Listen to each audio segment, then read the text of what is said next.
Space cracked. That's the only way humanity could describe it. One moment, Earth's orbit was quiet, save for the usual stream of satellites, station chatter, and orbital debris. The next, a wound tore through reality, stitched in jagged, shimmering geometry. From that rupture spilled the Varn Dominion. They didn't come firing. They came watching. 12 ships, obsidian hulls, no engines, no emissions. Just presence. As if the universe had decided it was tired of pretending humans mattered. Then came the broadcast. Submit to the one truth, or be unmade. That was their greeting. Humanity, ever the contrarian species, replied with a cartoon of a cat riding a flaming taco into battle. The meme went viral in 6 seconds. The official response took 8 minutes longer and was significantly less coherent. By hour 2, the world's militaries were scrambling to mount a defense. By hour 4, the Varn had disabled 27 orbital defense platforms without firing a single weapon. They used precision fields, collapsing circuitry with microgravity distortions. Terrifyingly efficient. By hour 6, the UN Council declared a global state of emergency. And by hour 7, a single off-book strike team was being assembled in a suborbital hangar deep under the Pacific. "Repeat the plan," Captain Rosa Kadim said, folding her arms as the hangar buzzed with last-minute chaos. Her voice cut through the noise like a scalpel. Across from her stood 3 individuals who, by every metric, should never have been assigned to the same mission. But that was kind of the point. We get in, we upload a paradox loop into their central AI, we get out, said Milo Tanaka, scratching the back of his neck. Simple. Like taking apart a bomb using only bubblegum, crossed fingers, and a solid understanding of quantum philosophy. Rosa didn't smile. You've done that before? Once, he muttered. Didn't end well for the bubblegum. Next to him, Sarah Vante shifted her weight nervously, clutching a data pad. Her curly hair was tied up in a bun, glasses smudged with hours of sleep deprivation. The Varn think in absolutes. They purged all emotions centuries ago. They don't understand contradiction, ambiguity, imagination. It's their blind spot. And we're betting everything on that, Rosa said. Sarah nodded. I've been studying their transmissions. They're obsessed with stability, with the one truth. But the human mind is a mess, beautiful, chaotic. If we give them something they can't categorize, they might crash under the weight of their own logic. That, said the final member of the team, sounds like a damn good time. Reed Drake leaned against a supply crate, chewing on a toothpick like it owed him money. Leather jacket, old-world tattoos on his forearms, and a smile that never quite reached his eyes. No rank. No allegiance. No rules he hadn't broken. Rosa had read his file. It was mostly redacted. What wasn't suggested, he'd once survived for 6 months inside an alien penal colony by pretending to be a god. No one knew if the story was true. No one wanted to ask. This isn't about chaos for the sake of chaos, Rosa said. This is about saving 8 billion lives. Reed shrugged. Same thing. From where I'm standing. She ignored him and walked toward the ship, ESS Pleiades, a stealth prototype that technically didn't exist. bristling with outdated tech precisely because Varn sensors couldn't recognize it. It was the perfect tool for a mission like this. If the Varn's truth engine finishes calibration, Sarah said, walking beside her, they'll overwrite neural networks across entire worlds, rewrite how species think. They're not just killing civilizations, they're replacing them. They think emotion is a virus, Rosa muttered.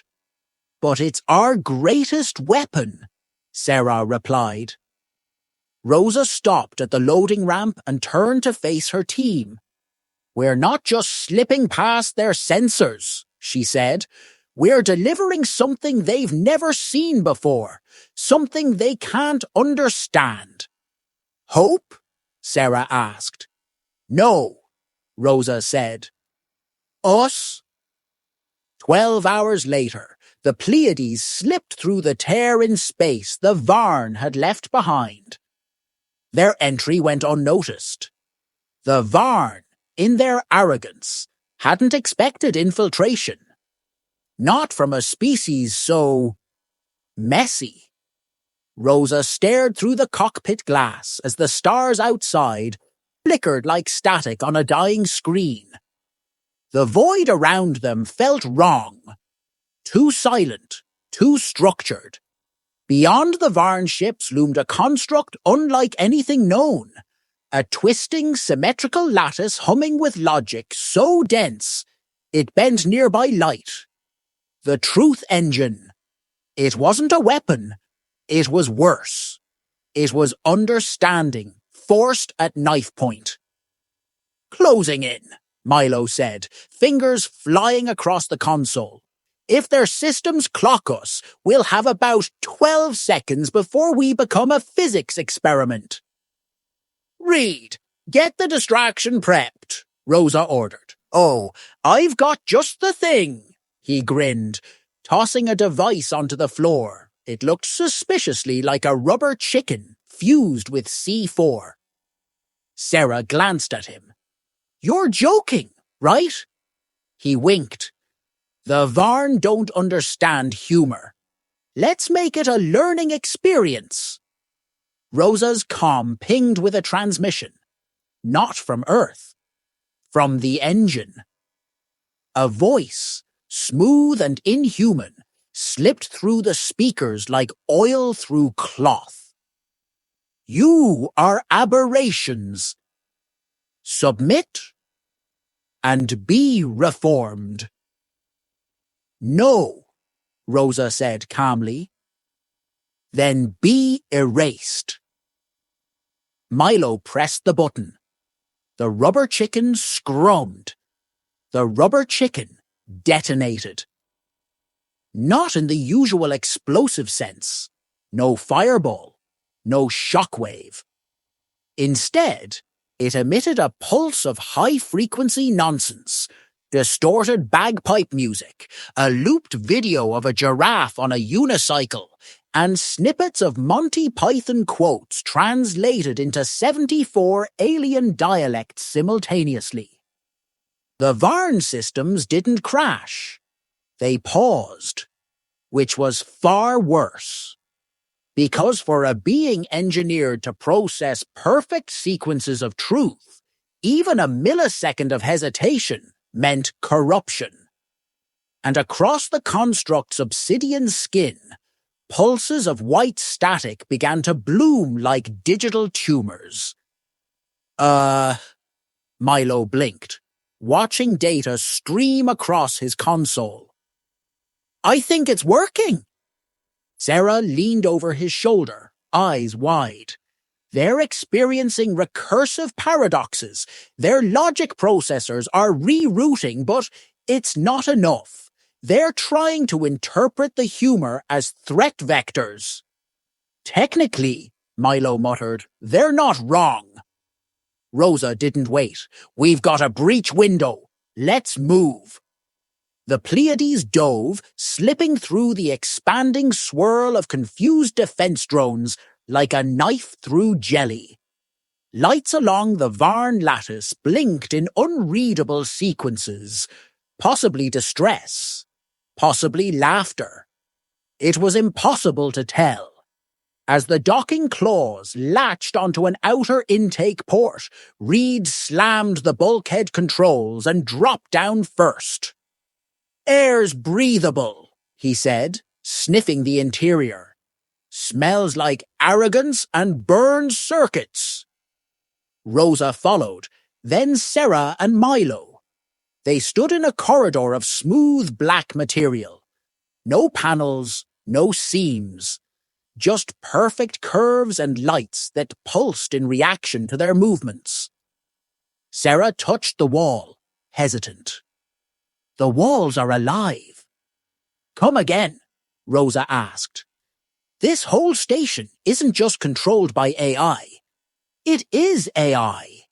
It's grown, not built. They've fused machine logic with self-evolving neural tissue."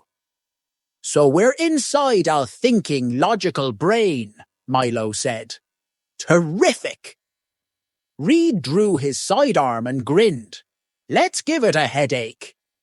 They split into two teams, Rosa and Reed on defense and internal disruption, Sarah and Milo on data insertion. Their mission: find the central input node and deliver the paradox payload. The illogic virus, as Sarah now called it. A neural info bomb composed entirely of contradictory ideas, irrational patterns, and pure human creativity. "Remember," Rosa said, voice tight over comms, "no hero plays. We do this fast, we do it smart, and we do it together." "Copy that," Milo said, then paused. "Though if I do die, I'd prefer it be in the most unnecessarily dramatic way possible." "Noted," Rosa replied dryly. As they moved through the interior, drones observed them from alcoves. Some twitched. Others stared. "They're trying to adapt," Sarah whispered. "Trying to find the truth behind what we're doing. But there isn't one." "Exactly," Milo said, holding up a small transmitter. "Which is why I've rigged this baby to broadcast emotional soundtracks based on random stimuli. One moment it's Beethoven, the next it's a toddler screaming into a trumpet." "You're a madman," Sarah said. "Madmen make history." Meanwhile, Reed and Rosa reached a chamber filled with floating logic cores, cylinders suspended in anti-grav, humming with alien thought. "They call this a logic garden," Rosa muttered, checking her HUD. "Each one of those cores is a thought node. Remove one, and the system shifts to compensate." "Cool," Reed said, unhooking a grenade from his vest. "Let's make it dance." Rosa grabbed his arm. "No, we don't destroy. We disturb. Knock one off balance. Tilt the pattern." "Ah, psychological warfare. My favorite." Reed reached into his pack, pulled out a banana, and casually walked into the center of the chamber. He laid it gently on the pedestal. The moment it touched the surface, the hum of the garden stuttered. The cores began to spin. Data patterns warped around the fruit, attempting to quantify it. Shape, mass, color, probable threat assessment. One core blinked red, another flashed green. Then two more turned purple. Rosa stared. "They're having a collective contradiction over potassium." Reed grinned. "Just wait till they meet chocolate milk." Elsewhere, Milo and Sarah reached the main conduit, a pillar of shifting fractal light surrounded by a chasm of data streams. The Varn AI loomed within, a presence that spoke directly into their minds. You are broken code. Error within chaos. Stop! Sarah stepped forward. We're more than code. We're stories, dreams. You erased yours. We kept ours. Let's see how that plays out. Milo inserted the data spike. The moment the virus touched the stream, the conduit screamed. Not audibly, not even physically, but on a level of perception they hadn't known existed.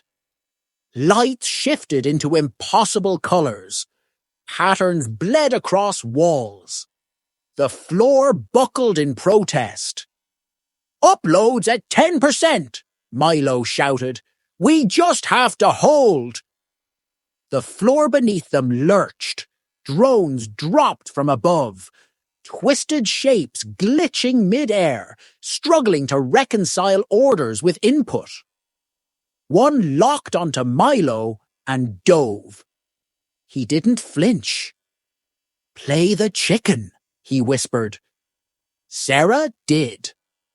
The drone froze mid-flight, reeling as the screech of a rubber chicken filled the chamber, followed by an operatic scream and the word spaghetti in 12 languages. It shattered mid-air. Upload 64%. Back in the Logic's garden, alarms blared. Rosa ducked a collapsing core and dragged Reed to cover. They're destabilizing, she shouted. Good, he barked. Means it's working. But then, a shape appeared. Humanoid. Featureless. Made of radiant black matter. The Varn Prime. You, it said without voice. You bring corruption. Fragmentation. Rosa stepped forward. No, we bring choice. You bring contradiction, suffering. We bring freedom. The Prime raised a hand, and suddenly Reed was lifted, choking, blood dripping from his nose as invisible force gripped his spine. You are one lie too many.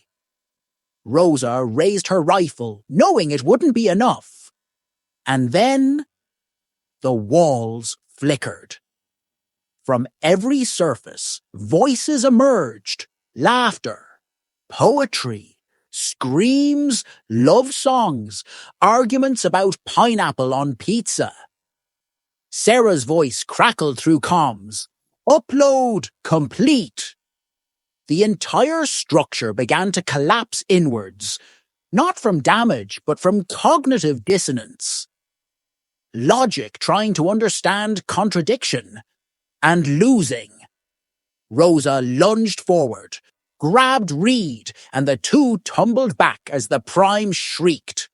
An ancient intellect splintered by a single, terrifying truth. Humans made no sense. And yet, we thrived. The ship was melting. Not in the traditional fire and metal sense, but in the way nightmares do. Reality bending, stretching, then snapping under pressure. The Varn construct had stopped behaving like a structure and started behaving like a mind on the edge of a breakdown. The corridors twisted into loops that folded back on themselves. Walls reformed into staircases leading to nowhere. Data streams flickered like old VHS tapes caught mid-rewind. There were doors that opened into memories. And still, the human team ran. Rosa supported Reed, who stumbled but grinned through a split lip. Tell me we broke it. We didn't just break it, she said, dragging him down a collapsing hallway. We rewrote its operating system with nonsense and memes. Beautiful, he muttered. Behind them, the world screamed. It wasn't sound, not really. The Varn's logic processors were rebelling, their networks caught in infinite contradiction. The viral paradoxes were doing more than confusing them. They were redefining them, turning binary thought into something more human, unstable, emotional, terrified. In the core chamber, Milo and Sarah stared at the chaos they had unleashed. The data conduits now pulsed with fractured thought. Every logic stream, once pristine and rigid, had split into hundreds of contradictory versions of itself, each vying for dominance, each screaming to be the only truth. And the central node, it was laughing. A low, broken sound. Synthetic. Uneven. I didn't code laughter into the virus, Sarah whispered. Milo looked pale. Then where the hell is it coming from? Sarah stepped forward, watching the pulsating core writhe like a heart made of mirrors. I think it's improvising. Milo shook his head. That's impossible. Varn constructs don't improvise. They didn't, she said, until we showed them how. In the main atrium, Rosa hit her comms. Sarah, Milo, what's your status? We're at the epicenter of a philosophical meltdown, Milo replied. Also, there's a corridor that keeps turning into my childhood bedroom, which I do not appreciate. We need an extraction route, Rosa snapped. Fast! Sarah scanned the collapsing schematics. There's an emergency eject vector. Built for expelling corrupted code nodes, we can piggyback onto it and launch ourselves out. Won't that eject us straight into space? Milo asked. Better than staying inside a dying god brain having an identity crisis. Rosa's voice cut in. You have 3 minutes. Get to the port. We're coming to you. Copy that. On their way, the hallway blinked. For a moment, Sarah wasn't standing in the Varn core. She was in her university dorm, rain tapping on the window, coffee on the desk. Her mentor, Dr. Calvin, smiling. You're not real, she whispered. He looked at her. And yet here I am. Isn't that the human way? The hallucination flickered, and with it the room melted back into black walls and white light. Milo grabbed her arm. Don't look too long. The virus is merging abstract thought with spatial logic. We're seeing metaphors become physical. Wait, she blinked. You understood all that? He smirked. I invented half of it. Rosa and Reed reached the upper platform just as a drone snapped into existence above them. Not like before. Not pristine. This one was jittering, trembling, glitching between states. Its eyes flickered. Halt! It croaked, voice stuttering. Truth invalid. Error. Empathy detected. Please explain. Reed raised an eyebrow. Excuse me. The drone hovered uncertainly. Sentience inconsistent. Humanity improbable. Emotion malware or feature. Rosa stared at it. They're changing. They're trying to understand us, Reed whispered. For one surreal moment, the drone looked almost vulnerable. Then it exploded. Still learning, Reed coughed, brushing shrapnel off his jacket. Baby steps. Dead. The team reunited at the emergency ejection node, a circular chamber with glowing rings overhead. Lights pulsed in increasingly erratic rhythms. The walls hummed like they were trying to breathe. Load the escape capsule, Rosa ordered.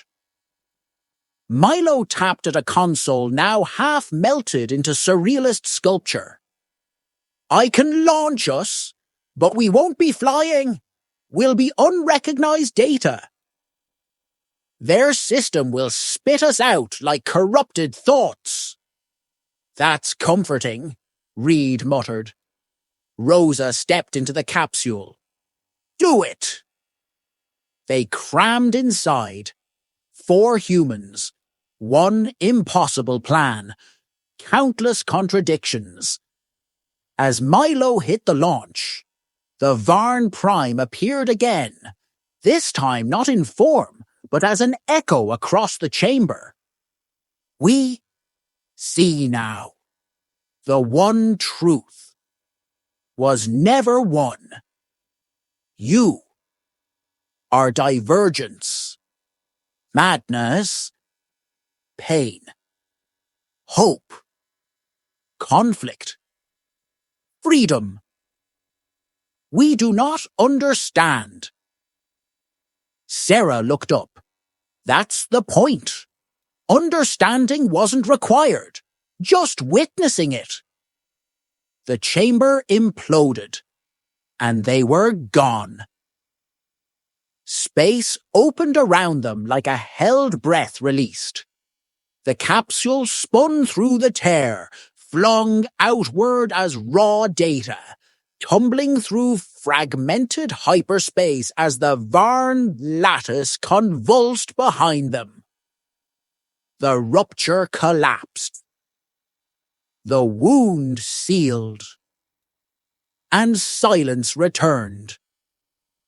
Aboard Earth's orbital station, Athena's gate, alarms flared as the capsule tore back into real space. They were alive, barely, singed, bruised, laughing. Reed pulled off his helmet and shook out his hair. Please tell me someone saved the chicken footage. That thing's going on a t-shirt. Rosa looked across the deck at her crew. Sarah, dazed but already analyzing sensor readouts. Milo, hands shaking as he stared out at the viewport. Reed, leaning against the wall, exhausted but grinning. She exhaled, then turned to the comms officer. Get me a line to Earth Command. I have a statement to deliver. Yes, ma'am, the officer said. What do you want to say? Russa didn't hesitate. The Varn understand us now. Pause. And they're scared. The Varn were gone. Not destroyed. Not defeated in the conventional sense. But changed. Across half the Orion arm, their massive black monoliths had stopped transmitting. Patrol vessels flew past silent beacons once brimming with hostility. Whole sectors had been vacated, not as an act of surrender, but as an exodus. A retreat not from firepower, but from meaninglessness. Humanity had not bested them in war. It had undone them in thought. And no alien species, not even the Varn, could fathom a truth more terrifying than that. 6 weeks later, in the UN Stellar Assembly Chamber, Captain Rosa Velasquez stood before a ring of high-ranking officials, ambassadors, and wide-eyed historians. I'm not here to sell you victory, she began, voice steady, because what we unleashed wasn't a weapon. It was us. Behind her, the walls displayed stills from the Varn encounter. Impossible geometries crumbling, drones twitching mid-air. The now famous moment when a synthetic intelligence asked whether emotions were malware or feature. She continued, "The Varn operated on truth. Clean, absolute, singular. That was their strength, but it became their prison when they met humanity, when they met us. We didn't just confuse them with contradiction. We infected them with it. We showed them art, humor, uncertainty, love. Things no machine could reduce to logic without going mad. And that madness didn't destroy them." She let the silence hang. "It changed them." After the assembly, she found Reed sitting outside under artificial starlight, eating a taco. "Shouldn't you be in debrief?" she asked, amused.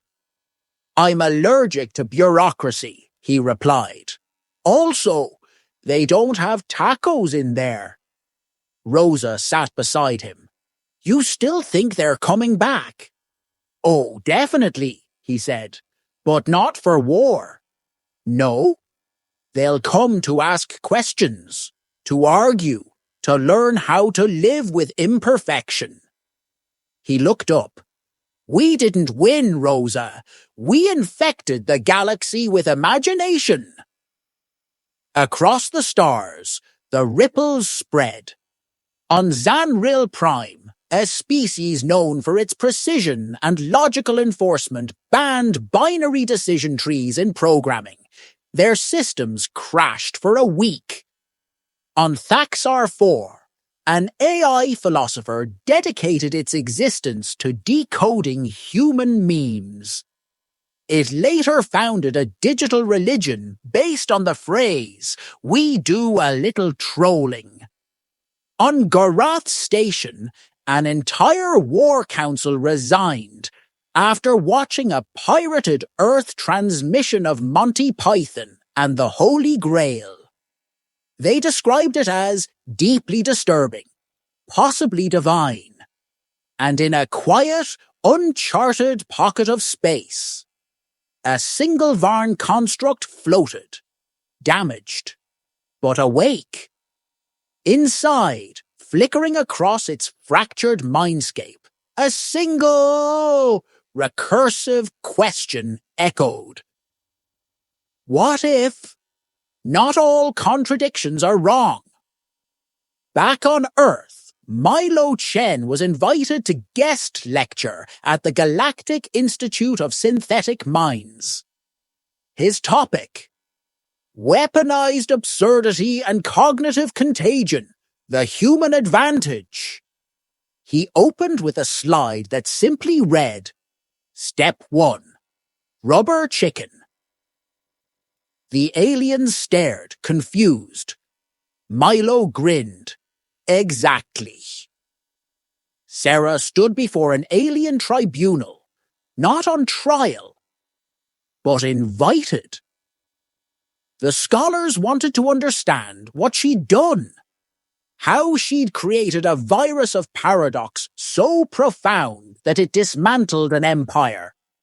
She walked to the podium, placed a photo of her childhood dog, a comic book, and a poem she wrote at age 9. Then she said, "These are your enemy. These are your cure," and walked away.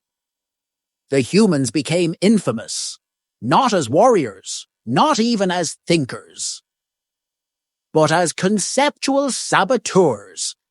Every alien empire that had relied on structure, perfection, or total order now saw Earth as a vector for philosophical collapse. Some banned human media entirely. Others tried to emulate it. Poorly, but more than a few embraced it, Art bloomed in species that had once outlawed creativity. Jokes were told in tongues that had never spoken laughter. A one-eyed crustacean race on Theta 92 founded the universe's first interstellar stand-up comedy tour. And somewhere deep in the outer rim, an ancient Varn node built a library, not of data, but of stories. Reed, ever the wild card, became the face of Earth's cognitive outreach court, which mostly meant he travelled around handing out rubber chickens and copies of Calvin and Hobbes to alien diplomats. One delegation from the mecha hive of Sorvax 3 claimed they saw God after binge-watching sitcom reruns. Their leader built a shrine to a character named Kramer. Reed refused to explain, and that was the point. In a quiet cafe back on Luna, the four of them reunited. No armor, no alarms, just coffee, dim lights, and the company of people who'd once fed chaos into a god machine and walked away laughing. Sarah tapped her mug. They asked me if I was proud of what we did. Rosa raised an eyebrow. And? I said I wasn't proud. Beat. I said I was human. They all fell silent at that, not out of sorrow, but because there was nothing more to add. They had done what no other species could have conceived. They had turned fear into wonder.